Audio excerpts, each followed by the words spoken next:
So Elizabeth and I are back in Brazil. Hello, guys. Yeah. So I'll give you a quick update.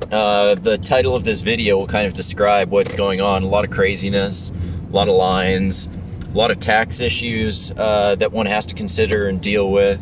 So today we initiated the process of getting me a CPF number. So as you saw in my previous videos, or one of my previous videos about life in Brazil, in order to do almost anything, in order to buy a car, in order to buy any large purchase, in order to start a bank account, in order to purchase anything online, I mean anything online, you need something called a CPF number. So if your CPF number is a public tax number, kind of similar to your social security number in the United States, but it's public. I mean, you use it to get discounts at grocery stores. So you're at the grocery store and you're checking out and they're like, oh, do you want the discount? You give them your tax ID number. So the government essentially knows every single thing that a local does, especially everything that you do online, because you literally can't check out online unless you type in your CPF number. It's one of the required fields. So we just started the process of getting me a CPF number, which was actually pretty easy. This is what was required. I had to fill out a form.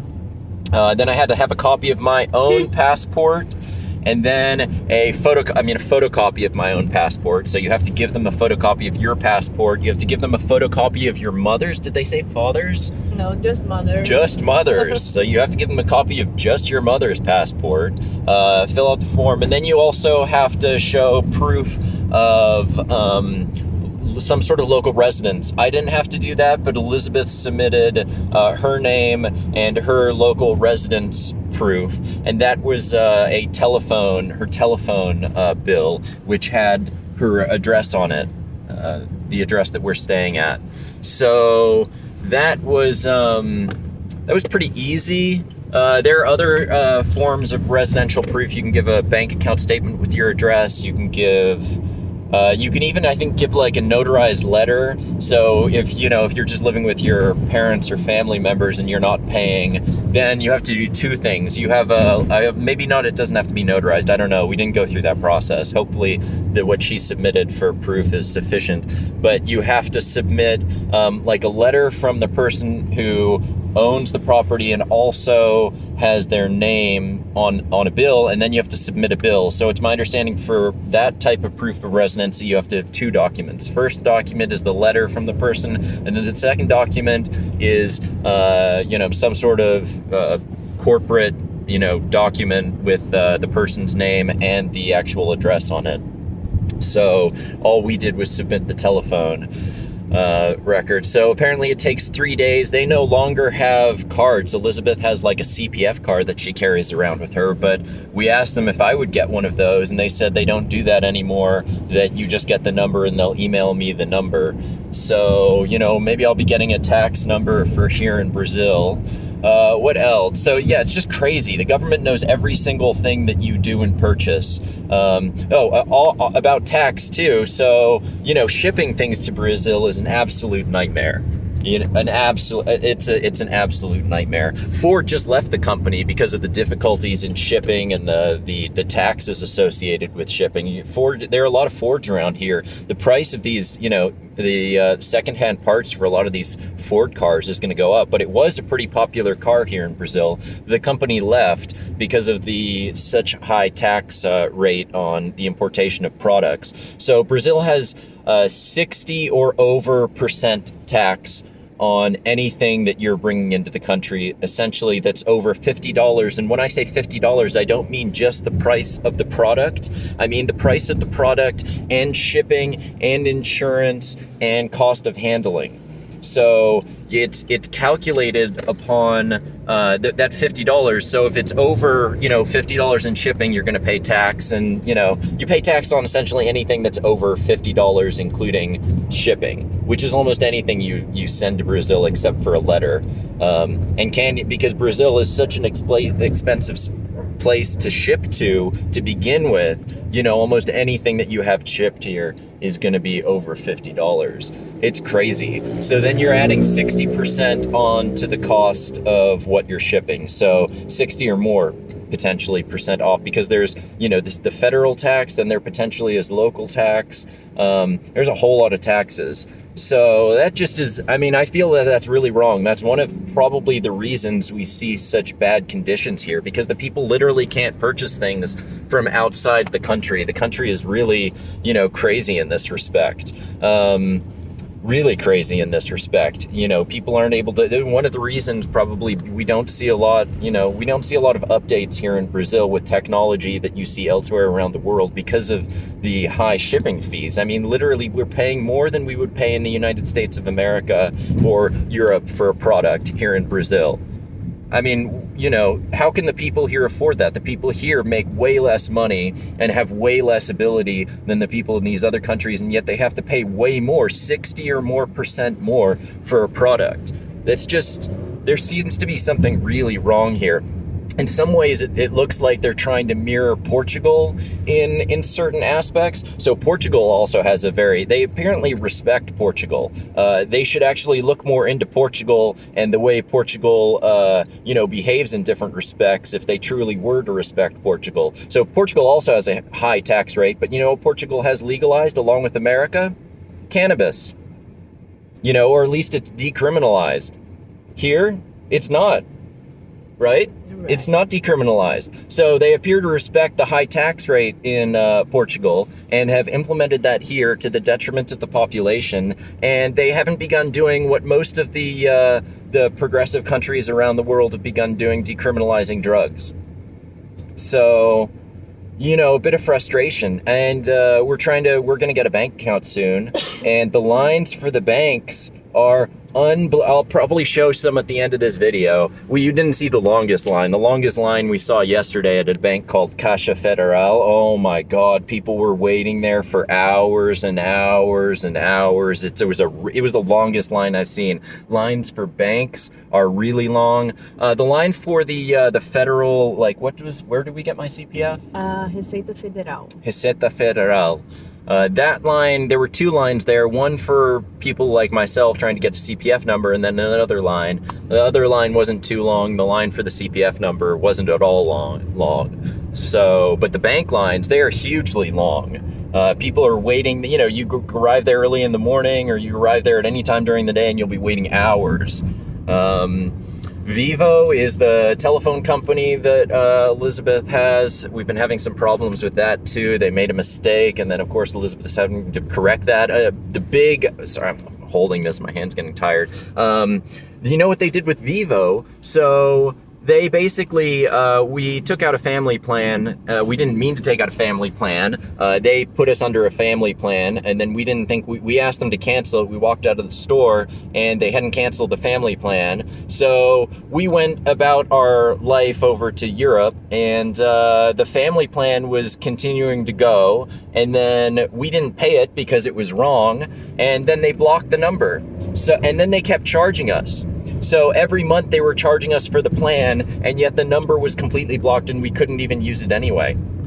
Absolutely crazy. Yeah. Bad sense, total. Totally. And then we went into the store and tried and fix, and they're like, oh, we don't. And I guess this is pretty typical of telecommunications companies now. They don't fix certain things in the store. You actually have to call. So, we went into the store to ask if they could at least if they could fix it. They said, oh, sorry, we can't fix it. Unfortunately, a lot of this system has become become robots. Everything's robotic, but it's not robotic in a way that serves humanity. It's robotic in a way that the people who are working at the job, dislike their life. And then the people who are having to be served by these people, or pay for the service isn't great, and, doesn't make for a good experience. So we then asked, well, can you at least stop the monthly charges, because the phone's blocked and we can't use it. So we're in a catch-22. We can't use it, and we can't use the service because you've blocked it and you're charging us every month. This makes no sense.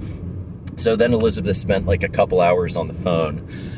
So these are just some of the things, that we're having to deal with here. And we're wondering if Brazil is actually less expensive, It's certainly less expensive if the item is manufactured in Brazil, but if it's manufactured out of Brazil, or you need something out of Brazil, a lot of stuff you can't even get, or if you try to get, the shipping's expensive, the tax is crazy. And then they're not progressing in terms of like drug decriminalization, and these are just some of the things we've been dealing with. So yeah, but we're still enjoying our life together, having a good time. Even though we have a lot of difficulties with the bureaucracy and the stress around that, and the financial stress around having things shipped, and it been being really costly. Shipping cost is high. So shortly I'll have a CPF number, so I'll, give you a lot more information on how I use that number. Finally, I'll be able to purchase things online, but things online really aren't cheap here either. I purchased something online before we went to Europe, because I just carried it around with me all the time and it broke. And so in America, it was like anywhere from $60 to $90. You know how much I paid for it here? $140. And in America, you can get it from $60 to $90. And I paid $140 online. We had to use Elizabeth's CPF number. So that's just crazy. I'm not too happy about the online is the way to go. And everybody here uses cell phones. Literally everybody here uses, conversation's getting a little long-winded, but everybody here uses WhatsApp. I mean, it's like they've adopted technology, but they're still making life difficult for people unnecessarily. And they haven't adopted internet commerce very well yet, but probably that's because their postal infrastructure. I sent Elizabeth 2 packages. One of the packages never arrived and was completely lost in the mail. This is before I got here. And the other package, you know what happened to the other package? It got held up in some city down south, and then 5 months later, it was more than 5 or 6 months later. 9 months. 9 months later, we got a message, a postal letter saying that we have a package down south. Why it's down south, I have no idea. A package down south that we need to pay money for to get out. And the package had already arrived, a month ago, back to the United States, because it was returned in the United States and the other package was completely lost. So crazy shipping system. And they open boxes. They open all the boxes that I've been shipping. So they open it and rummage through it. America has almost no tax on imports for basically personal goods. This place has a 60% tax on anything you're importing over $50, and that $50 includes the shipping and handling and insurance. So yeah, really frustrating. We're going to have to budget what we're doing, and then after we budget we'd like to be in Brazil. So we're going to budget, our architectural habitat service system, and then hopefully it'll be in Brazil.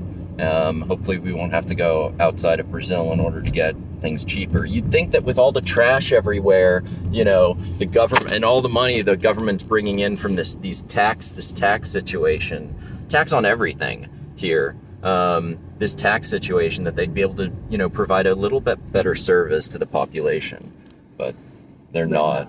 That's not really the purpose of government anyway, even though some people think it is. It's not really. So yeah, that's it. Take care. See you. Bye. Bye. I hope you're not having a difficult situation like us in terms of, ordering anything online. Bye.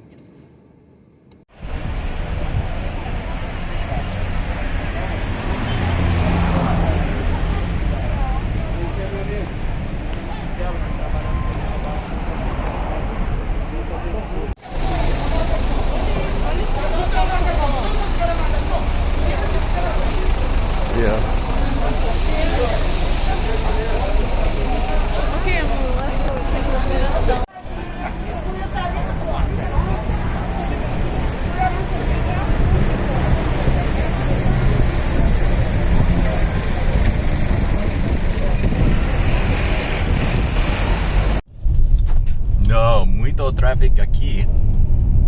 We're in, where are we? Itaipava. So everybody, we're currently in Itaipava. So I'm just going to show you some of the lines that we've been experiencing. In the first part of this video, you will have seen the bank lines. Now you're seeing the car lines because there's so many cars here. We're in the city of Petrópolis, but in the township of Itaipava. And literally traffic going this way and and this is pretty much normal on, you know, especially during rush hour.